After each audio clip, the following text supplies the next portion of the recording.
80년대 인천과 부천 민주노동자회에서 활동했던 김순호 초대 경찰국장의 밀정 의혹을 제기한 YTN 보도에 대해 김 국장은 인노회가 노동운동 단체가 아닌 주사파 단체라고 주장했습니다. 그런데 취재진이 확인한 대법원의 최종 판단은 달랐다고 하는데요. 이준엽 기자입니다. 지난 1989년 치안본부 수사를 받은 뒤 후유증으로 1년 만에 숨진 고 최동 열사의 가족들이 절을 올립니다. 최동 열사가 활동했던 인천 부천 민주노동자회 동료들도 함께했습니다. 김순호 경찰국장의 밀정 의혹이 불거진 가운데 최동 열사의 32주기 추모식이 열렸습니다. 묘역에는 하얀 국화들이 놓였습니다. 노태우 정권 당시인 지난 1989년 인노회에서 활동하다가 돌연 잠적한 뒤 반년 만에 대공 특채 경찰관으로 나타난 김순호 초대 경찰국장이 과거 행적이 논란이 되고 있습니다. 김순호 국장을 인노회로 데려온 사람이 최동 열사였던 만큼 추모식 참석자들은 여전히 김 국장 과거 행적에 많은 의문을 품고 있습니다. 오빠는 어느 것도 얘기를 할 수가 없잖아요. 아무것도 얘기를 할 수 없는 사람인데 오빠한테 뭐 그만둔다는 이야기를 했다는 이야기를 왜 하는지. 그러니까 저는 정말 의아스러웠죠.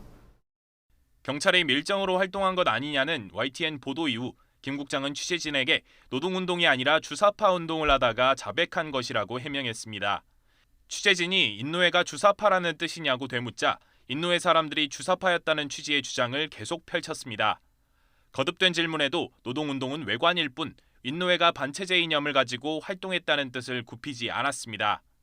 실제 박근혜 정부 때인 지난 2014년 인노회가 민주화 운동이라기보다는 이적단체라는 대법원 판결이 나오기도 했습니다.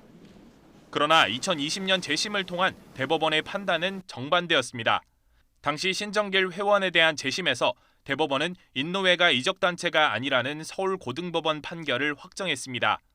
회칙이나 유인물에서 일관되게 노동이나 자주, 민주, 통일 등 목적을 아주 상세히 밝히고 있었지만 북한에 동조하는 내용은 전혀 없었다고 판단했습니다. 실제 활동을 살펴봐도 친목 도모나 노동자 권익 향상, 오공비리 척결 등이어서 노동쟁의법 위반 같은 일부 불법은 있었지만 국가 존립 안전이나 자유민주적 기본 질서에 해악을 끼치지는 않는다고 봤습니다. 또 북한을 비롯한 반국가 단체와 연계됐는지도 기록상 찾아볼 수 없기에 국가보안법상 이적단체가 아니라고 결론지었습니다.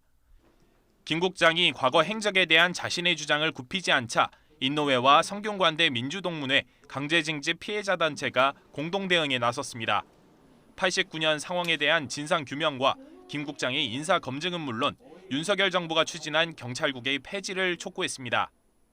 정부와 야당은 과거 치안본부 대공 분실이 자행한 뿌락지 활동의 전모를 밝혀 다시는 이와 같은 반인권적인 역사를 되풀이하지 않도록 조치하라.